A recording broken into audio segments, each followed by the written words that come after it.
ഈ ഒരു വർഷക്കാലം ദൈവമായ കർത്താവ് നമ്മിലേക്ക് ചൊരിഞ്ഞ എല്ലാ അനുഗ്രഹങ്ങളെ ഓർത്ത്, നന്മകളെ ഓർത്ത്, ഒരുപക്ഷെ ബുദ്ധിമുട്ടുകളിലൂടെ ആയിരിക്കാം, പ്രയാസങ്ങളിലൂടെ ആയിരിക്കാം, പക്ഷെ ആയുസ് ആരോഗ്യം തന്ന് നമ്മെ കൈപിടിച്ചുയർത്തിയ ഒരു ദൈവത്തിൻ്റെ ഒരു ശക്തി നമ്മുടെ കൂടെ ഉണ്ടായിരുന്നു. നമുക്ക് നന്ദി പറയാം. ദൈവത്തിൻ്റെ വചനം നമ്മളെ പഠിപ്പിക്കുന്ന ഒരു കാര്യമുണ്ട്. 116 സങ്കീർത്തനത്തിൽ ദൈവമായ കർത്താവ് എൻ്റെ മേച്ചെറിഞ്ഞ അനുഗ്രഹങ്ങൾക്ക് പകരമായിട്ട് ഞാൻ എന്തു കൊടുക്കും? രക്ഷയുടെ പാനപാത്രം ഉയർത്തി ഞാൻ കർത്താവിൻ്റെ നാമം വിളിച്ചപേക്ഷിക്കും. നന്ദി പറയാം.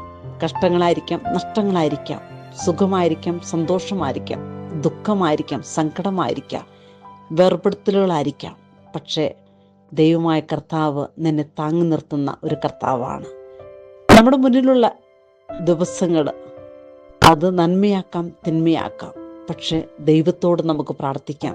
കർത്താവേ, ഈ ഒരു വർഷക്കാലം ചെയ്ത നന്മകൾ, അനുഗ്രഹങ്ങൾ, ഇനിയുള്ള എൻ്റെ മുന്നോട്ടുള്ള ജീവിത സാഹചര്യങ്ങൾ, അനുഭവങ്ങൾ, ദിവസങ്ങൾ അത് അനുഗ്രഹിക്കപ്പെട്ട നിമിഷങ്ങളാക്കി ദൈവത്തിൻ്റെ ഒരു ചൈതന്യം നമ്മുടെ കൂടെ ആയിരിക്കുന്നതിന് വേണ്ടി നമുക്ക് പ്രാർത്ഥിക്കാം. ഒരു നല്ലൊരു ദിവസം, അതിലുപരി ദൈവം തന്ന നല്ലൊരു വർഷം, ഇനി ദൈവം നമുക്ക് തരാനിരിക്കുന്ന ഈ ഒരു വർഷക്കാലം നമുക്ക് എല്ലാറ്റിനെയും ഓർത്ത് നന്ദി പറയാം.